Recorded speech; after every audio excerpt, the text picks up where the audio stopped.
Welcome back to U3G learning program. आप सभी का स्वागत है। मेरा नाम सुरेंद्र सिंह है। आज हम कक्षा 10वीं में गणित विषय में चैप्टर 6 में एक्सरसाइज 6.4 के 4 क्वेश्चन को हल करेंगे। तो आइए देखते हैं क्वेश्चन नंबर 4। क्वेश्चन नंबर 4 है, यदि दो समरूप त्रिभुजों का क्षेत्रफल बराबर हो तो सिद्ध कीजिए कि वे त्रिभुज सर्वांग सम है।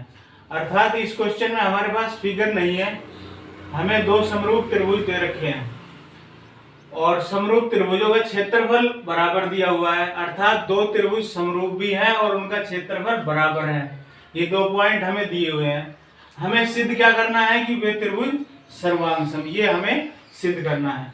तो हम आइए आंसर में स्टार्ट करते हैं। सबसे पहले तो हमें दिया क्या है, तो इसमें फिगर बनाने की आवश्यकता नहीं है। हम कोई भी दो त्रिभुज अपनी तरफ से लेंगे।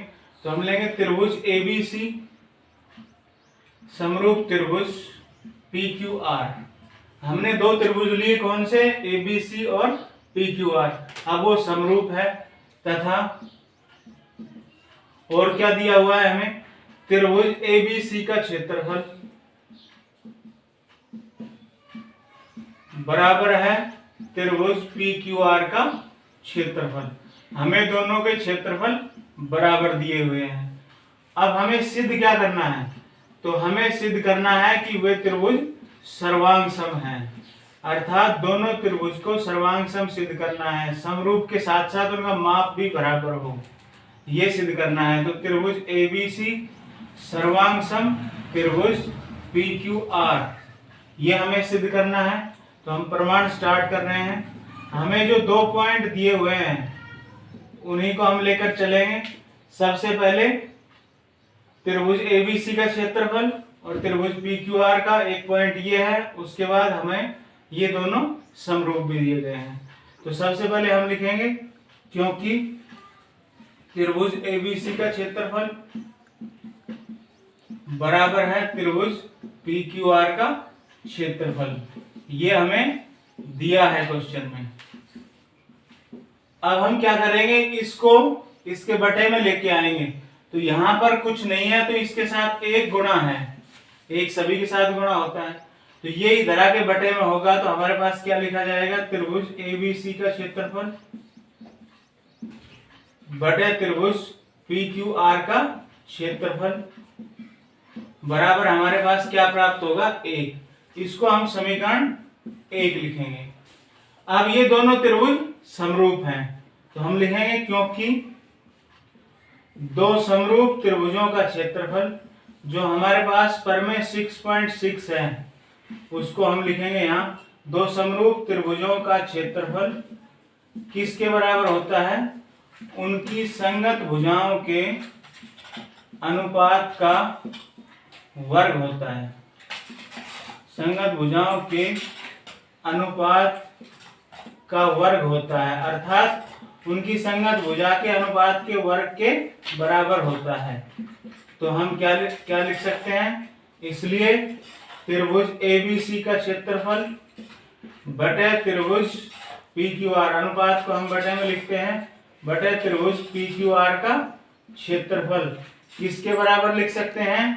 संगत भुजा के अनुपात का वर्ग AB स्क्वायर। इसकी संगत AB की संगत भुजा PQ होगी, PQ स्क्वायर बराबर दूसरी भुजा BC स्क्वायर, BC की संगत भुजा QR होगी, QR स्क्वायर।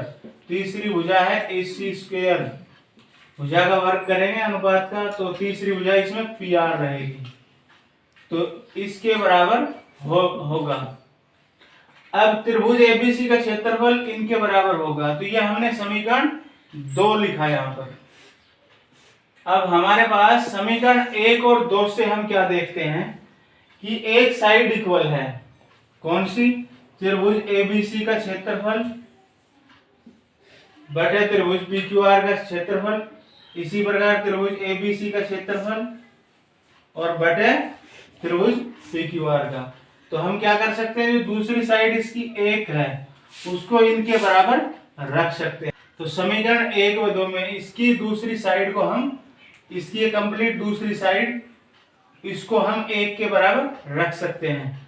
तो समीकरण 1 व 2 से हम क्या लिख सकते हैं A B square upon P Q square बराबर B C square upon Q R square बराबर A C square upon P R square बराबर 1। तो अब हम क्या करेंगे, सबसे पहले इसको 1 के बराबर लेंगे। तो A B square upon P Q square बराबर 1। अब हम नेक्स्ट टाइम में आर पार गुणा करेंगे तो ए बी स्क्वायर बराबर पी क्यू स्क्वायर इधर आके गुणा हो जाएगा तो बराबर पी क्यू स्क्वायर। अब दोनों तरफ वर्गमूल करेंगे, तो दोनों तरफ वर्गमूल करेंगे तो क्या होगा, ए बी स्क्वायर का वर्गमूल A B, P Q square का पी क्यू।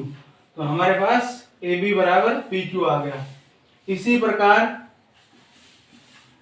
हमारे पास हम जब B C square upon Q R square बराबर 1 रखेंगे तो बी सी के बराबर क्या आ जाएगा, क्यू आर आ जाएगा। और A C square upon P R square रखेंगे बराबर 1 रखेंगे तो इससे ए सी बराबर पी आर आ जाएगा। तो हमारे पास हम इसको क्या लिख सकते हैं, ए बी बराबर पी क्यू को समीकरण 3, बी सी बराबर क्यू आर को समीकरण 4, ए सी बराबर पी आर को समीकरण 5। ये इसी प्रकार का मतलब है, इसी प्रकार दोनों तरफ वर्गमूल करने से यही तरह के गुणा होगा, वर्गमूल करके फिर ए सी बराबर पी आर आ जाएगा। इसी तरह इसमें बी सी बराबर क्यू आर आ जाएगा। तो हमारे पास समीकरण 3, 4, 5 आ जाएंगे। समीकरण 3, 4 व 5 से 3 में एक भुजा बराबर, 4 में एक भुजा बराबर, 5 में एक भुजा बराबर, अर्थात तीनों भुजा बराबर। समीकरण 3, 4 व 5 से तो तीनों भुजा बराबर हो गई तो हम क्या लिख सकते हैं, त्रिभुज ए बी सी सर्वांग सम त्रिभुज पी क्यू आर। और किस कसौटी से हुआ ये, भुजा भुजा भुजा सर्वांग समता। जो सर्वांग सम की कसौटी है वो भी भुजा भुजा भुजा सर्वांग समता। तो अतः सिद्ध होता है कि हमारे पास दो त्रिभुज समरूप दे रखे थे, उनका क्षेत्रफल बराबर दिया हुआ था, उनको हमने समरूप सिद्ध करना था।